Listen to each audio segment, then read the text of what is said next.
and welcome back to my YouTube channel. We are at a lovely restaurant and lounge in Bogota called The Patio. You need to check it out. And today I have someone who has a story to share. She is the managing director of Nina Interiors and very passionate about fertility support. I have Patricia Karugaba joining me. Welcome, how are you? I'm very well.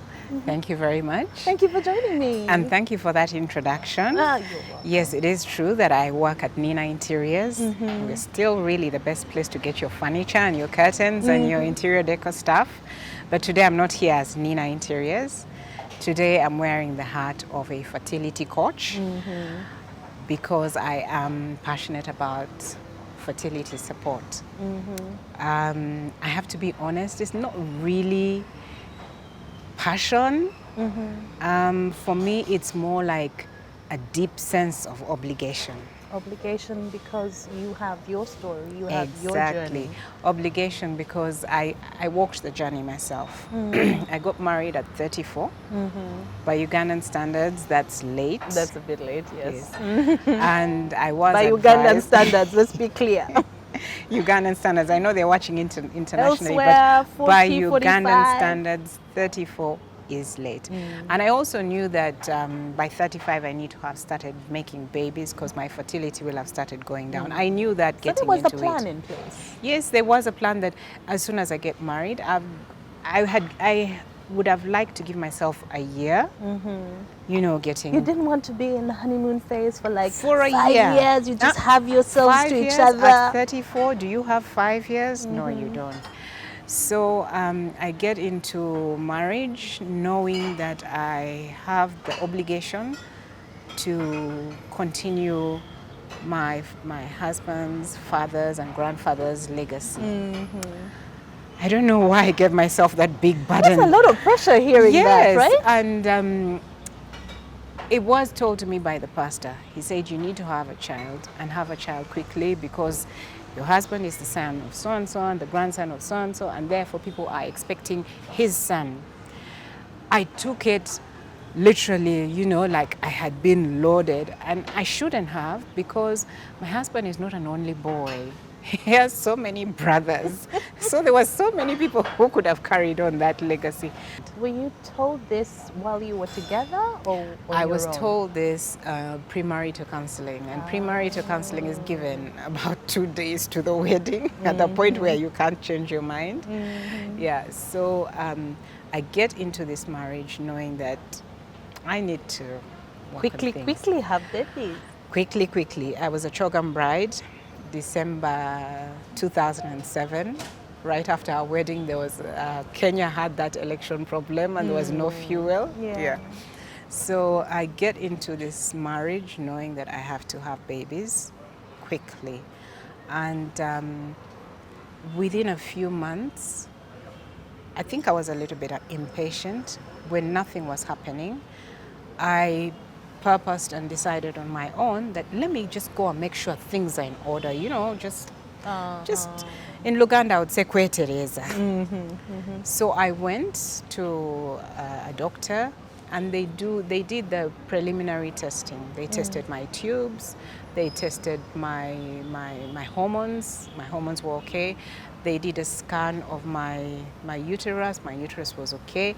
Even at 35, I did not have even one fibroid. I was clean, like a baby. Okay. And then my tubes, now the tubes, that one was painful. And I think it's painful for most women. I was very uncomfortable for me. I had to have my legs wide open. And I am very shy. Let me tell you, being a woman and becoming a mother, your privacy flies out the And regardless of how many window. times I've had to open my legs for medical appointments, I'm still shy about it. So to this day, I've not had my pap smear, which I should have more often now that I'm older. It's time. But the thought of I'm going to open up, it makes me shy. Yeah, so I did all that. And to begin with, it was fine. They suspected PCO, which turned out to be a wrong diagnosis later.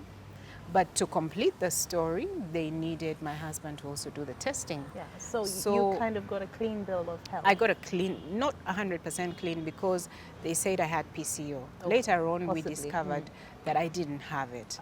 But I was given What that. is PCO? PCO is polycystic ovarian syndrome. And what it is that your ovaries don't ripen, you know. When they ripen, they roll down for the sperm to meet and make a baby. So you have several which are not ripening. Like the eggs? You mean? The eggs. Okay. Yes. So I was given medication for that, and the medication for that is a diabetic drug. Oh. Yes, they discovered that one of the benefits of that drug is that it helps with that. Okay. So I was cautioned and told, this is a diabetic drug. You need to make sure you eat. Otherwise, you will be very unhappy. Now, remember, I'm a new bride. I've got my figure. I want to retain my figure. You're telling me to eat. This doctor, she actually told me, make sure you have a bowl of porridge. A bowl of porridge? When I'm trying to keep a figure? So you can imagine that drug, it's called metformin. It harassed me. It really mistreated me. So when the doctor told me that to complete the picture, I need to bring in my husband to do the testing, I told him, and he said, testing for what? We've been married only a few months. Oh, Papa Chi. What's the rush? What's the Exactly, problem? what's the rush? But in my subconscious, I had the other thing that I'm old. Yes. And then the talk as well. Yes, but Power of more words, huh? the power of words, but more my own attitude. At 35, I felt like I was 50. Really, I felt really old, so I was kind of in a rush. Imagine. Yeah. So when he said, "Oh, Papa Chi, I'm not going," and this metformin drug is harassing me, let's leave it to the Lord. Oh, you stopped. And I was only too relieved to stop because that drug, it was not good. Like, so it would make you feel lightheaded? It would make me feel lightheaded. It would make me feel dizzy. It would make me feel hungry. Even if I didn't want to eat, I would have to eat. And then even when you ate, you would be nauseous. It was not, I was not a happy person. So anyway, with that drug put away, and we have now decided to wait for nature to take its course. Someone made a comment that you look fat. It was a compliment. Meaning because, you look healthy.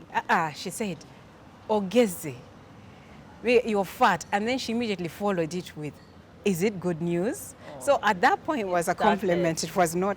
So I suspected, I said, I've really put on some weight rapidly. I did a test and I was pregnant. Oh, there you go. Oh my goodness, I was just so happy. I was so, so happy. Those were a few weeks of secret happiness because I never told anyone. I told my husband, I told my sister Nina, who I follow, and I told my best friend Susan, who lives in the UK.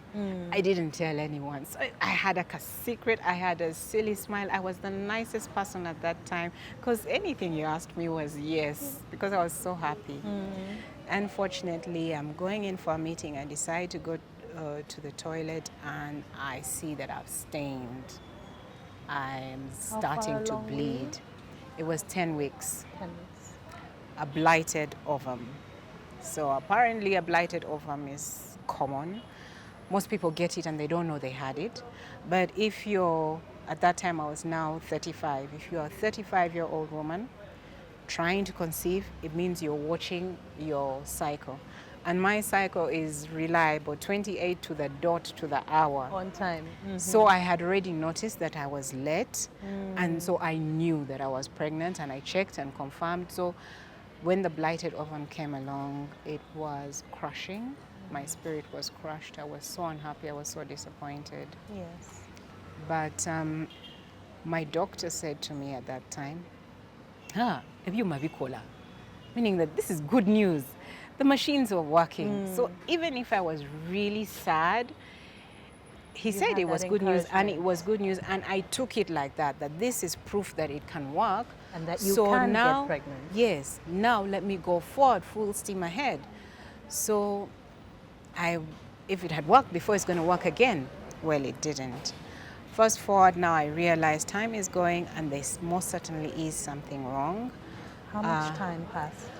You know, I'm forgetting these things, but now we're going into 2011, 2012. So I go back to my doctor, and my doctor is like, okay, now let's try to monitor your ovulation. Maybe you're not ovulating, because he's basing on the other misdiagnosis of PCO. So I start doing the monthly scans to see if I'm ovulating and the size of the egg. And then if the egg was the right size, I would get an injection, you know, to hasten things. And then I had to have sex within a certain window period. It was not nice because now the sex was mechanical. Yeah, it's very it was stressful on the relationship yes. as well. And you know, I knew my fertile period, and I was always monitoring, and it was timetable. So monitoring ovulation, he confirmed that I'm ovulating, but it still wasn't happening. And then I also, still in the same line of trying to queer Teresa, I did the herbals. I went the herbal route. The So local. you were doing both? Hey, there are 9 ways to kill a cat if you use it's difficult to kill a cat, but can you imagine if you use all those 9 ways at once, you definitely will kill that cat. You will. Patricia, If you use okay. all the 9 at the same time. I have a feeling this is an attitude that is not just about this story, but in life. So I did the herbals. Yes. And the herbals, there's always this herbalist that someone knows, and it's always an old man, sometimes an old woman, but usually an old man. And you go there and they give you a jerry can of some brown liquid, You have to drink. slightly bitter. I went to about 4 herbalists. That liquid is the same. Well, it looks the same, tastes the same, smells the So same. they all give you the same thing. I don't know. I think they boil the same stuff. I don't know what it is they give, but I didn't have much faith in it because I am a question person. I ask. Even if I don't voice the question, my mind will ask, Yeah. what is in this? What is it going to do for me? And during this time, my goodness, I had been on Google. I was on Google all the time. And Google then wasn't the Google of today. Google knew a lot less than it knows now. But I was researching and reading, so I understood female hormones. I understood male hormones. I understood the whole cycle, the whole reproductive cycle, about the sperm, about the eggs, about the uterus. I understood everything. So when I would drink this thing, I would wonder, what is it going to do for my eggs? Yes. What is it going to do for my uterus? And I would ask, and you know, I became a lugezi person. They're like, why? You've come here because we're experts. Why are you Yeah, asking and many now you're questions? asking questions. There's even one guy, really, now that one, he was not giving herbals, he was giving medication, English medication. But he came up with this strange diagnosis of Nabana yewanise. There were 2 strange diagnoses I got. Yevunise, meaning my Nabana is a uterus, then my uterus is upside down. And another one told me my uterus was higher than it's supposed to be. After doing all the scans you had already done. And These this is the diagnosis of different herbalists. So when they would give me that diagnosis, remember I'm a question person, I rush back to my doctor and I say, I need you to do me a scan because they said Nabana yewanise. And he would just rubbish me off. And I would insist and would go and do the scan, and then he would show me all parts of my innards and say, your uterus is exactly where it's supposed to be. Don't worry about this. Patricia, So it this- sounds like you were stressing. I was stressing, but anyone who's listening to me now and is on the journey will be saying, yeah, I've done that too. Oh yes, that's exactly what I'm going through. You know, it's a copy and paste. Everyone goes through the Yes. same, because you're looking the for end answers goal, everywhere. the end goal is for you to have a baby, and you will go through a lot to try and have that baby. I think that maybe what I didn't do was to go the traditional spiritual route, because that's not my upbringing. I've been brought up to believe that that witchcraft doesn't exist. That's what my mother taught us. Yes. Those things are not there, so it's not even a conversation you could start. And because I grew up believing that, taught that it didn't exist, I didn't give it much weight, and therefore I couldn't think that let me go and seek traditional African spiritual Oh, you intervention. need to be cleansed. Oh, there are family curses. I oh. did go through cleansing, which I'll talk about later, but spiritual Christian cleansing, I'll talk about it later. Yeah, so when now nothing is happening, anything that I heard about, I would try. Anything I read on Google, I would try. Anything I heard someone had done, I would try. And this is something that people go through. There's that overload, that overwhelm of information, and thinking that because it worked for this person, it will work for you. I was just about to ask if you were talking to other people who had been through this. Not really. Honestly, I wasn't really talking to other people because remember, I had already been told to papa. So unofficially, I was doing the research and fixing myself, but officially I was you doing didn't want nothing. people to know as well? Was that part of it? Fertility or infertility is very private. It's very private, and even when people know about it, they will just, cover their mouths in sympathy and in pity, but very few will come up and say things are not happening, I have a solution. Very few people will come up with it. And this is why I talk about it. It's about the awareness. I want people to be aware. I want to kill the secrecy and the mystery and the darkness of it, and I want to bring to the surface so that people can be free to talk about it, so that people can know that there is help. You can reach out and you can get help. I think it's important. I mean, you talked about when you first did the scans, you didn't even have one tiny fibroid, and I've talked to a lot of people, hosted people who've talked openly about fibroids, and then the conversation begins where people start sharing, and then you realize you're not in this alone. You're not the only one Googling like a mad person, trying to find answers everywhere. So, but I know it's a journey to be able to actually reach out and see if anyone else is also going through what you're going through. So eventually I discover another doctor because someone mentioned another doctor. You're always trying. How many have you been to by this point? Hopping. I lost count, really. Honestly, I lost count. So I go to this doctor, and he's very different from my usual doctor. He was a little bit harsh and very rough with me. Okay. Yeah, he was very rough with me. He asked how old I was, and I said I'm 40. And he was like, you're 40? So I thought he was flattering me that I didn't look 40. I would like to believe that at that time I didn't look 40. So I said, yes, I'm 40. And he said, and you're still here doing what? By 40, you haven't had a child, you're doing what? Don't you know your time is up? I bet you're already even in perimenopause. He said, perimenopause.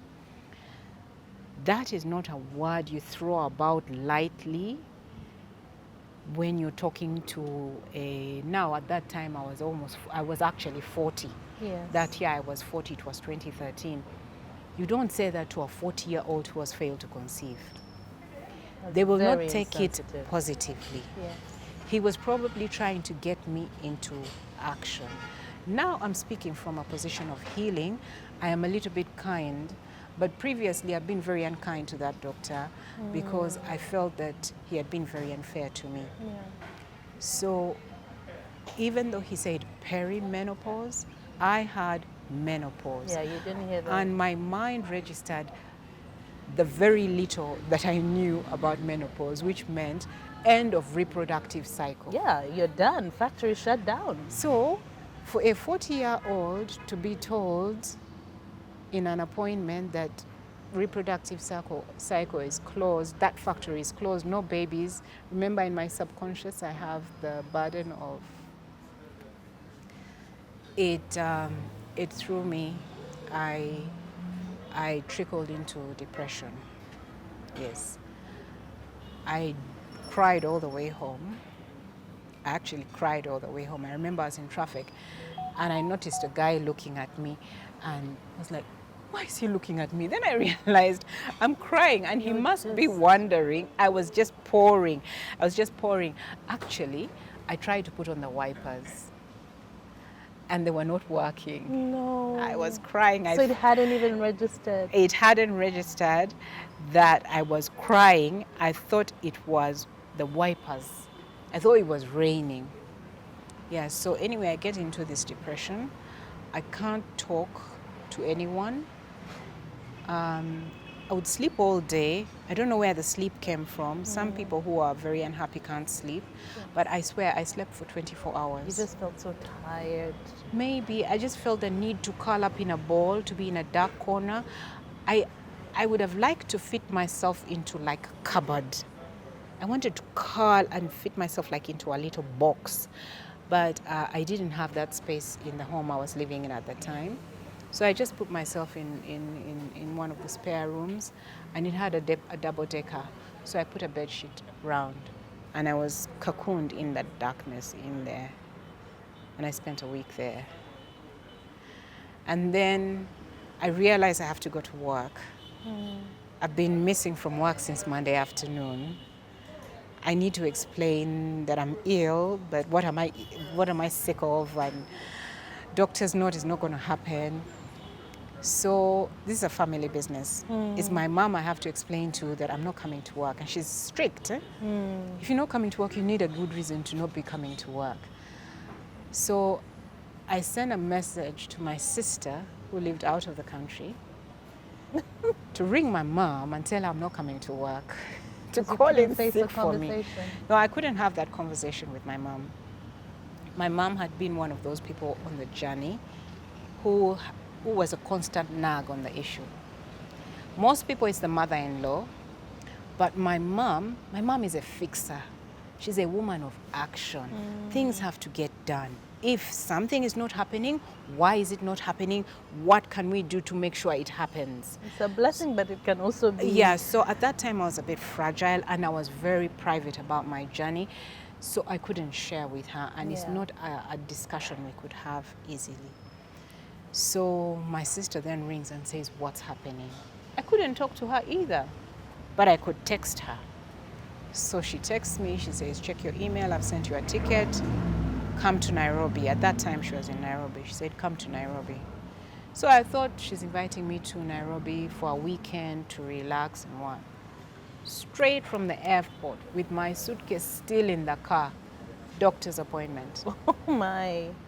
Where I meet a very different kind of doctor. He was elderly. He had a daughter my age who had blocked tubes and had gone the IVF route. So for about an hour, maybe 45 minutes, but suddenly long enough for the nurses to constantly knock at the door and remind him that he had other patients waiting, he took me through biology class. I didn't do biology beyond S4. And even for S3, like from S2, I was just cruising through that class. I just needed a credit to get out of that class. Biology wasn't for me. So he took me through a biology class, increased on the knowledge I had learned from Google, explained to me the entire reproductive system, why infertility would happen, both from the man's angle, from the lady's angle, what needed to be in place for successful conception. He took me through all that for all that long. At the end of it, the conclusion was that I needed to do IVF. Okay. And the sooner I did it, the better. Remember, now I'm 40. What is this thing about age? A woman is born with all her eggs. Yes, yes. When she gets to puberty, they start ripening and shedding, ripening and shedding. So by the time you get to like 35, you have a few left. When you get to 40, you have very few left. And you know, and few that are actually viable. Exactly. There are some that are not viable anymore. And as you're winding up, the body is like, we're finishing, let's send extra. That's why you find women in their 40s who conceive naturally end up with twins. You know? Because that's when the body says, I have some extra to clean out. Let them all go. It can be tricky because you think, oh, I'm done. And then boom, you get twins. Yes, yes. Yeah, so this guy is telling me about my age. And the route he's recommending is IVF. May I ask, had your husband been tested at that point? No, at that point, really, we're going into children come from God. There's no rush. It will happen. Did he know that you were going through all this turmoil? He knew when I told him the last time. And he had told me, be patient. Children will come from God. happen. Yeah, so I didn't share all these journeys. So you were going through this alone? I was going through this alone. Yes, I was going through this alone. And, you know, that's a major challenge, to be on this fertility journey alone. Yeah. A baby is made by two. So when a couple are not in sync on the journey, it's not nice. Yeah. It's not nice. So anyway, I come back to Kampala with this new information, very excited about it. And my husband says, I don't do that. I just call it, you know, it was too artificial for him. Really? Yes, but I expected that. And I had done You my knew your research. person. I knew my person. I knew he had said children come from God. So I had to prove to him that IVF was acceptable by the church and the faith that he professes. We are Seventh-day Adventists. So I had done my research. I had gone on the official website of the Seventh-day Adventist Church, and I had read what their opinion was on IVF. They were non-committal. They didn't say it was bad. They didn't say it was good. They said it was okay. They also encouraged that if you have no child, you can also consider the route of adoption, which I had. In that time when I'm trying to overfix things, I had also considered the route of adoption. It had been on my list of things to do. My mom, her entire family of 8 were adopted by a Muganda man. My mom is a Muchiga, but all her siblings were adopted by her father's friend, because he died when she was about 8, and they grew up in Buganda. So it's something that we grew up knowing was noble. It was something, a virtue, it was something to be done. And so I thought I would do it after having my own children. Now that they were not coming, I thought, let me try. So I started volunteering. I volunteered with 2 groups. I volunteered with Child's Eye, did something small with them. Child's Eye Foundation? Yes. And then actually even their launch date is on my birthday. So every year, you know, it was special to me, and they went very public about adoption. Yes. And I would watch all those videos and say, yes, I'm also going to get one. I'll try to look at the one that I would get. And then I also volunteered with Son Your Baby's Home. Funny enough, when I went there, I was not comfortable carrying the children. I don't know. I have to work that out. Maybe so it's because of your personal my volunteer challenges? work with Son Your Baby's Home was with laundry. I would get there, find clothes on the line, take them down, put up fresh ones. By the time you take them down and put up fresh ones, some are drying. So I would do it like for about 3 hours. I'm just unhanging. I think also the season at which I did it was a very hot season. So, you know, you do one line, take down one line, put down another, the next line is dry. Take down, put down. And there was another lady sitting on the floor ironing. Her entire day was to iron those clothes. I mean, Son Your Baby's Home has 40 babies. Yes, it's a lot. That's a lot of laundry. So I had done that route. Now I'm saying, let's do IVF. And he told me point blank, no. What about adoption? Had you talked to him about Adoption, he had said no to adoption. Okay. He had a very philosophical view about it. He asked me, why do you want to adopt? I said, those children have no parents. Yeah. If I take one of those babies, I will give them a better life. I'll be a loving parent. I'll give them a better chance in life than they have now. And this is what he said to me. And he was right. He said, you're doing it for you, not for them. Not You're for doing the it child. because you want to have a child. You're not doing it because you want to give them a better life.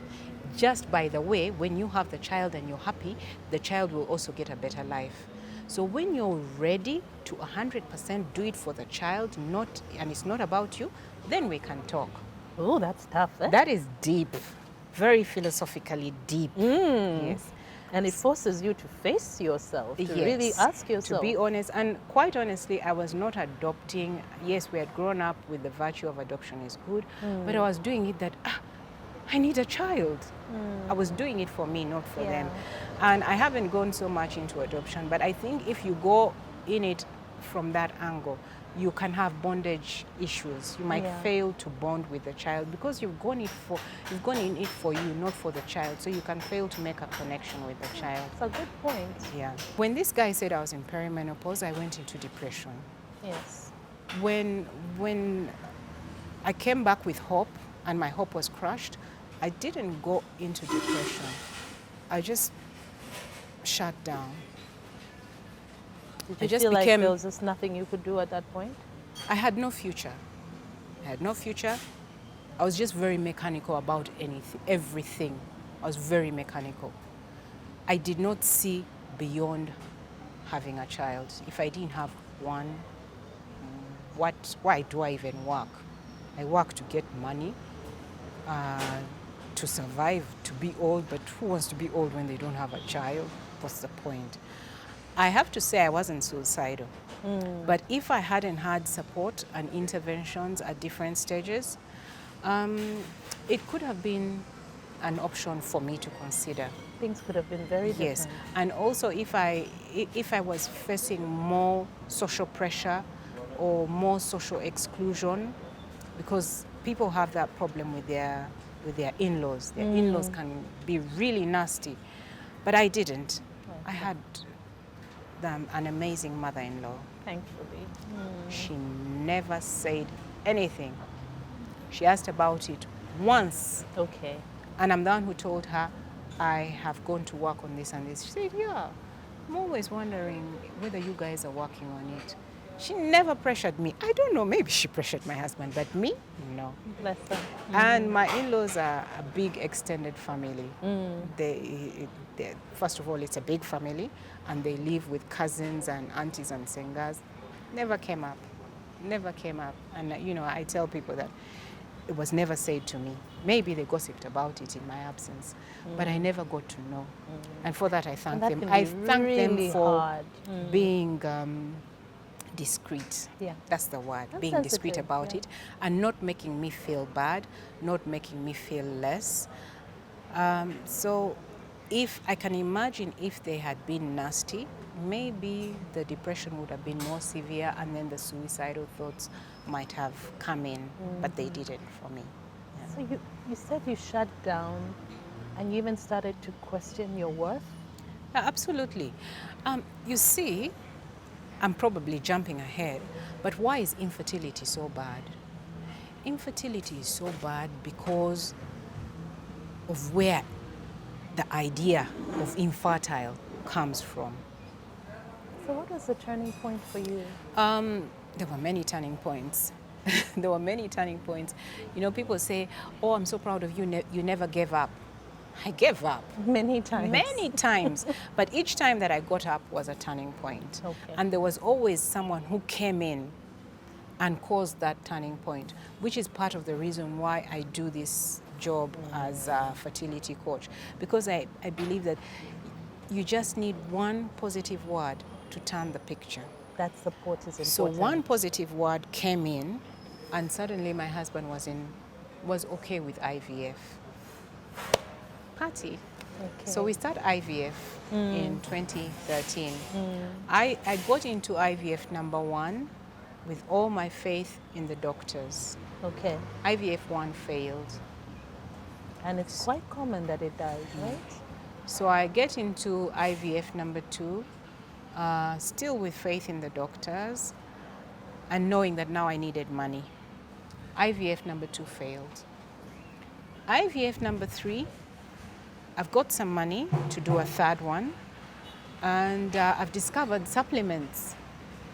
Okay. I ordered supplements, $600 worth of supplements. Woo. And actually, it was a lot to me because at that time, $600 in supplements was a lot, but people are spending a lot more. IVF is expensive. Yes. Very expensive. So I get into that one, depending on my supplements, my money, and my doctors. Okay. I get into, it failed. I get into IVF number 4, angry. I was angry. I was angry with God. I was angry. I was angry with life. Why me? Why do I have to struggle to get everything that I do in life?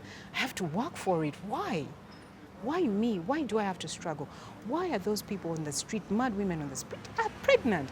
People are throwing babies in toilets. I want a baby and I'm not getting one. Why? I was angry. IVF number 4, we didn't complete the cycle. You were so angry you gave up? No, I think I was angry a lot. I was a porcupine at this point. Have you tried hug a porcupine? No.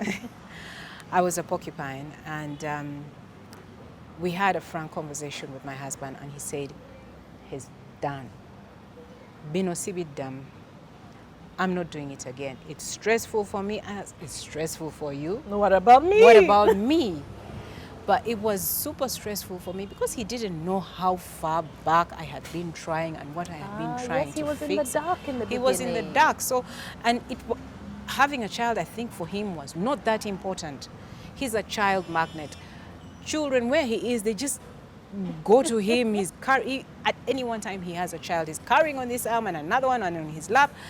And I think for him that satisfied his need for his parental need. It didn't satisfy mine. So I kept pushing. I wanted my own, Yes. not these ones who at the end of the day go. They are not yours. Yeah. So he couldn't continue with IVF number 4. So we cut short. I had already paid. I was already on medication. It ended. So 4 failed IVFs. We agreed, no more IVF. We're done. Okay. Yeah. Okay. Do I look like someone who can be done? But you have twins. I'm just gonna slide that in right now. But you have twins. Yes, I have twins. Because I have my mother's gene of fixing things. We don't give up that easy. We don't give up that easily. And because for you to give up on having a child, it has to come from a point of healing. First of all, acceptance, and then healing. People give up on having a child for several reasons. One, they've run out of money. 2, they've run out. They've come to a dead end with doctors. Doctors have failed. 3, maybe they're not in sync with their partners. But if the reason for giving up is not from a point of healing, you've not really given up. Okay. So even if you're like, I gave up, but it was not from a point of healing, you'll be 70 years old and still wishing that you could have had a child. And still angry. And still either angry or sad or anxious. There's so many emotions that come into play just because you didn't have a child, if you have not come from a position of healing. So this is the work. Healing. This is the work I do. I have a 16-week program. Okay. We meet every other week. It's either face-to-face or it's online, and I take you through. Life goes on whether you have a child or not. This is what happens when you don't have a child. You feel excluded. People will invite you for a baby shower and you feel, oh, she's not sensitive to my needs, to my loss. I've had so many miscarriages. How can they invite me for a baby shower? Life goes on. But when you've done this course, you're emotionally empowered to go for that baby shower and smile and be happy for everyone without feeling that it's a personal Yes. I couldn't go for a baby slight shower. on you. I couldn't go for a baby shower. It was a trigger for me to ask the question, why me? When will it be my turn? Why can't I have a child? So I would not go for baby showers. But I got to a point where, aside from a baby shower, I couldn't even go for a wedding. Why? I went for a wedding and I realized, oh no, I'll never have a chance to be mother of the bride or mother of the groom. Oh my. And it triggered me. I spent the whole night crying. So this coaching that I do is purely on the mental and emotional aspect to empower you so that you can live your life fully. You're not being wagged about by your emotions. You're the one who's determining. You can face life. You're not a porcupine because you're in charge of your emotions. So this course, you said it's a 10-week course, is it? It's a 16-week course, 16-week only course. because it's every other week. Okay. I'm considering making it every week, but in between, you need to have done some work on yourself. So for us to make every week, it's like express. Yes. So you need that internal Yeah, reflection. you need Okay. that time for internal When did you reflection. start on this? This is Thrive in the Weight. Yes. Okay. So now, how did I get into fertility coaching? Yes. I started telling my story by accident. What do you mean? You see, infertility is private. It's a secret. Yes. It's a family secret. So Flair magazine, you know Flair magazine, was doing a series on 40-something women. And they picked me. Okay. I could have chosen not to be highlighted. Again, because, oh, the child issue, because I'm feeling a failure. No, I accepted to be done. And then they do the interview, and the last question they ask is, do you have children? I said, no, but I have several dogs. You know, I joke a lot. So the journalist gives it to her editor. Her editor at that time was Kamugasa Ketura. And Ketura was mature enough to know that this is sensitive. She calls back and says, is this something you're okay with being published? At that point, I should have said, scrap it. But I said, oh, no. It's a fact of life. I'm good. It's fine. You can publish it. When I published it, it crushed the spirits of many, including my mom. But I didn't know how many people had read it until 2 years later, I'm pregnant, and I do a photo shoot of my pregnancy. And people are like, oh my God, this is the lady of the dogs, the lady who...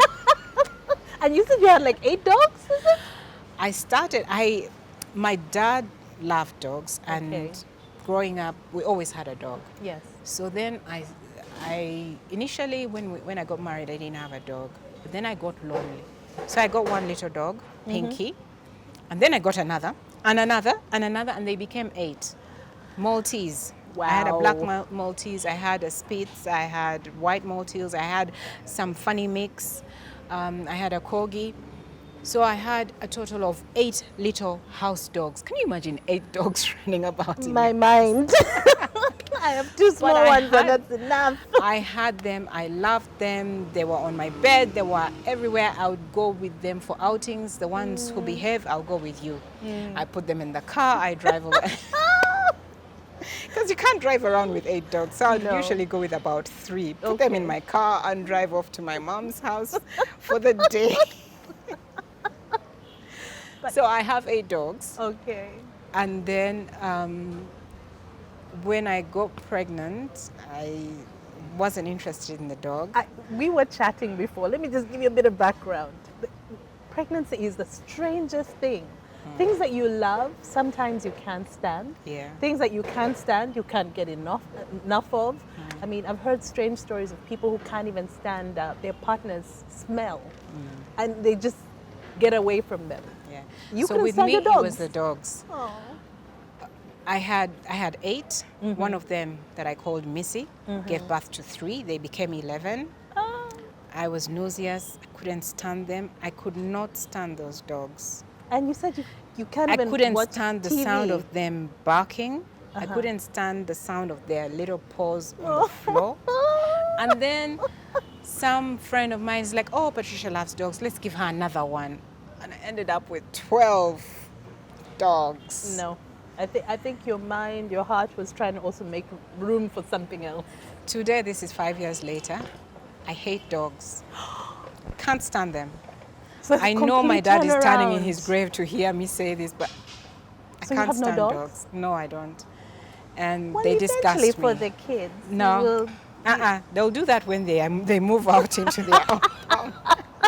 So you were blessed with twins, and I know Yes. that everyone watching now is wondering, okay, what happened? Because you said you had to go through a journey of healing Yes. and acceptance. That's part of it. Yes, but I was still telling you about how the dogs came in. Okay. When they saw that I was pregnant, Flair wanted to do a follow-on. Ah, Yes. okay. So when they did a follow-on article, more people read about it. And now I had actually given birth. I had the twins, I was holding them. So, That's when the number of calls that I got, because I was open, I said I can be contacted. I've never been shy about sharing my phone number, and you can put it in the comments. okay. I've never been shy about sharing my phone number, so I started getting in calls and people asking, what did you do? What did you do? Help me, help me, help me, help me. And I attempted to help them, but I was still raw. I wasn't totally healed, so I couldn't help them. Their stories, my goodness, people's stories are sad. They were too sad for me. They were too sad for me, so I went undercover. Yeah. I needed to complete my healing process. And then in 2020, I'm asked again, please, can you share your story? I said, no, I'm done with telling my story. I would like to advise people on what to do. So I do a Facebook Live in April 2020. And then someone asks, you should do this more often. But I'm thinking, I can't keep telling a story. I have to be useful. There's so many people out there. I have to be useful to them. So this is lockdown. I had internet access. I can be a fertility coach. So I do the course and I become a fertility coach. That's how I get into coaching. Just before getting into that journey, I met a woman of God. She was from Liberia. You know those people, they come from another country and there are lines and queues to see them.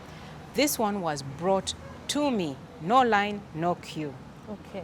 So I go into the room they had set up, and the first thing she says to me after a brief doxology, a brief prayer, she says, how many children do you have? I say, I don't have. She said, you have 2. In my mind, I'm like, number 1, I don't have children. Number 2, if you knew that I have 2 children, why did you ask? So I tell her, I don't have children. She says, you have 2 children. Okay. And I say, I thought she was meaning be positive about this. You know, I had gone through the whole thing, be positive, visualize, And then she says, you have 2 children. Someone has done something bad to you, and they're holding your children at bay. Don't you hear them crying? Number 1, no, I do not hear my children crying. Number 2, I already told you my history with witchcraft. It doesn't exist in our book, in our family book. It doesn't exist. So how can someone have my unborn children tied up somewhere? We just don't. So anyway, she said I needed cleansing. Okay. I should come for a special session with her with a bottle of olive oil. I need to give it to her in advance. She'll pray over it and all that. When you're trying to have a child, you get to a point where you're like, let me try. Because by this point, herbalists would give my husband stuff and say, let her take this. And I would look at it and ask him, what is it going to do? What is it going to do for my eggs? Yes. No answer, I don't take it. I'm not touching it. So I became oyo muzungu nnyo. I know lugezi muleka abeerewo. So if someone has brought me a woman of God, let me just go with the flow. Let it fail, I prove that it has failed. So I went with the flow, and her thing was that, number 1, you have to forgive. The main person that I needed to forgive was that person who was holding my children at bay. Is that you? I don't know. Remember, she said someone has done something bad to you. So I had to forgive that person. Okay. But she told me, and I'm so thankful she did, otherwise I'd have been on a wild goose chase. Number 1, don't think about who that person may be. Okay. Don't even try to guess. Don't even try to find out what they could have done to you or didn't do. Just know they did it and forgive them for it. Now, to forgive someone you don't know for doing something you don't know they did is easy. Okay, I forgive It's easy. You don't know who they are, you don't know what they did. Just forgive them. That was easy. Okay. The harder part was to forgive people who had slighted me. I had pent up resentment, anger, bitterness. I had layers and layers and layers of it. Wrong emotional foundation for trying to conceive. And when I do the coaching with you, we try to peel back those ones one by one, peeling them back one by one. so that you can get rid of the resentment. You know, when you have resentment and negativity, there's like poison. It's a poison, and it smells. Wherever you go, you smell. If you're smelling, people move away from you. Yes. So I had to forgive people that had slighted me. Poor people, Bambi, they didn't even know they had slighted me. They wouldn't know what they had done or said for me to be angry. And then I had to forgive those who had really done bad things to me. I forgave them. And then day 2, now that I had forgiven other people, I also had to forgive myself. I was angry at myself. Yes. And at that time I was going to Phaneroo, so I knew the answer is yea and amen. So I asked, I believed, I've received. You believed. I believed. So I entered IVF number 4, believing. Number 5. Sorry, number 5. I entered IVF number 5, believing it's a done deal. Such a pleasure talking to you. And I feel sorry about the dogs, but enjoy your babies. I gave them away. I believe where they are happy. So they're happy in their new homes. I believe. I don't even want to know. I'm not interested. This is crazy.